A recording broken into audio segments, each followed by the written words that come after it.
રાજકોટ મહાનગરપાલિકાના ભાજપના શાસકોને એમનો ચહેરો મેં બતાવવાથી એમને તકલીફ થઈ હોય એમાં મારો વાંક નથી।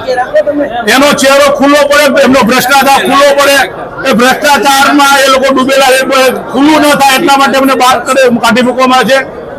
રાજકોટના આરોગ્યનો પ્રશ્ન હોય, 532 લોકોની જે ભરતી કરવાની છે એમાં 14 કરોડ ઉપરનું કૌભાંડ કરેલું છે, એનું બહાર ન પડે એના માટેનો અમને બહાર કાઢવામાં આવ્યા છે। રાજકોટમાં ડોક્ટર બાબા સાહેબ આંબેડકરની પ્રતિમા અહીંયા મૂકવાની હતી, એ નથી મૂકી, એનો ભ્રષ્ટાચાર બહાર ન પડે એટલા માટે બહાર કાઢવામાં આવ્યા છે।